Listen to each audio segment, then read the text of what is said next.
Hello, I'm former Congressman Bob Livingston, and I'd like to speak to you about an issue that I've been working on for several years.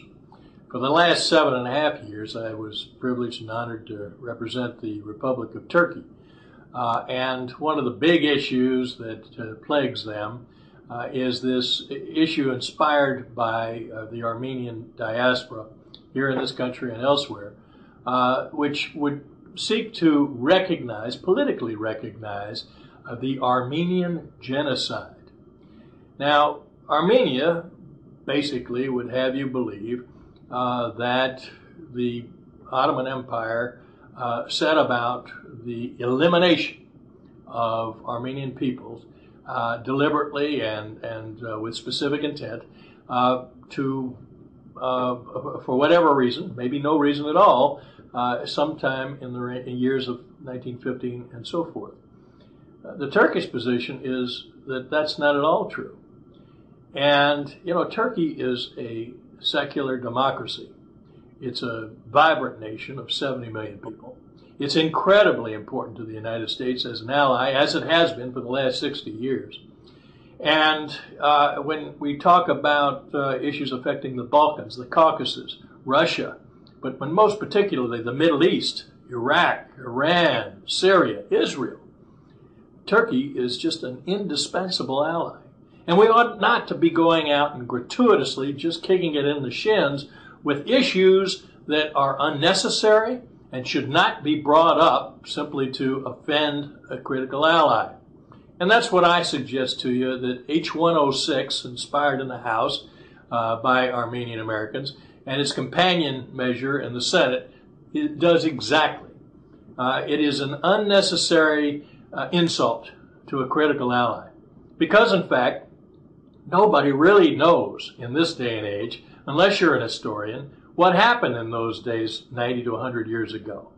The historians are split, and there are some on one side and some on the other side, but there are some very, very capable and widely regarded historians like Gunter Louis and Bernard Lewis, who say that it wasn't state-sponsored genocide that killed off hundreds of thousands of Armenians, but in fact hundreds of thousands of Turks, Armenians, Kurds, Jews, and other people all in southeastern Turkey were killed. Nobody denies that, but that it was an act of war in the midst of World War I. Now, World War I, obviously, in other parts of the world, we lost millions of people. But in southeastern Turkey, what the Turks and many historians believe is that in the attempt by our allies, the British, the French, the Russians, and others, to divide up the spoils of the Ottoman Empire, that the Russians utilized the Armenian people in southeastern Turkey to rise up and murder and kill and cause havoc among the Turkish population.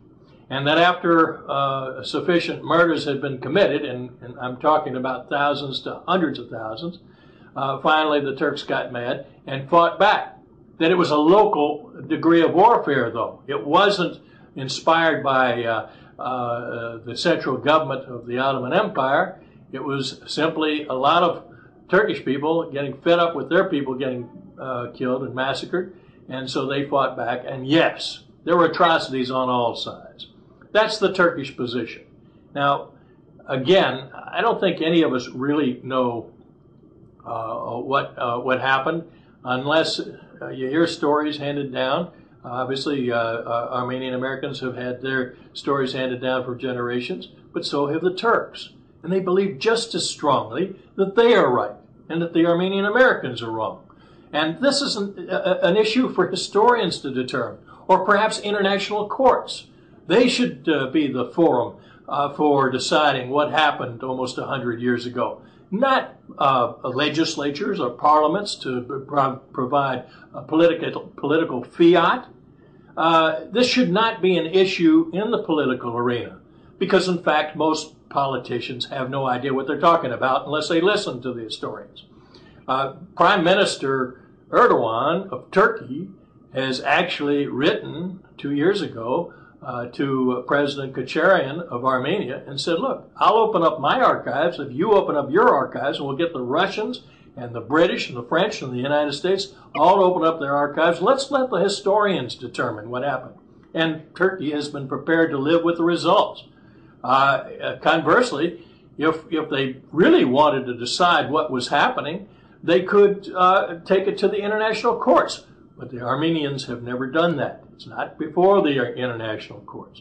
You know, that's the real forum to determine whether or not a genocide was committed. By the way, genocide is only a term that was coined in 1947, long after the incidents of 1915 and so forth. But the Turks would be perfectly content to take this issue to the international courts. But they can't win if there are more Armenian Americans than Turks in the United States, and the Armenian Americans convince the Congress that they've got to politically dictate what happened 100 years ago. That simply shouldn't happen. And it's against our own strategic interests to do so, to allow our Congress to weigh in and dictate the outcome and the conclusions of those events of those many years. Frankly, our trade relations, our defense relations, and any ability that we have to shape the events that are occurring, unfolding today as we speak in the Middle East will be enormously shaken, because our relations with Turkey will be arbitrarily and capriciously hurt. I really hope that you will have your senator or your congressman take a look at this tape.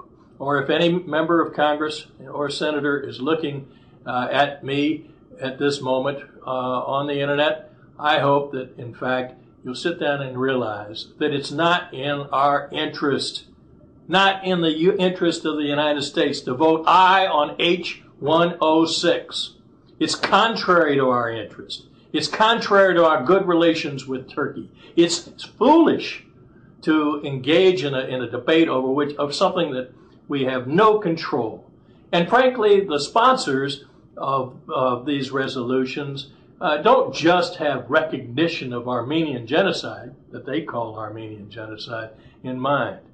They also have in mind, ultimately, to recognize that there was an Armenian genocide, which again the Turks deny, and then call for reparations. What do they want? They basically have said many times in the public arena in the last 2 or 3 years that they want reparations, meaning southeastern Turkey, to be turned over to Armenia.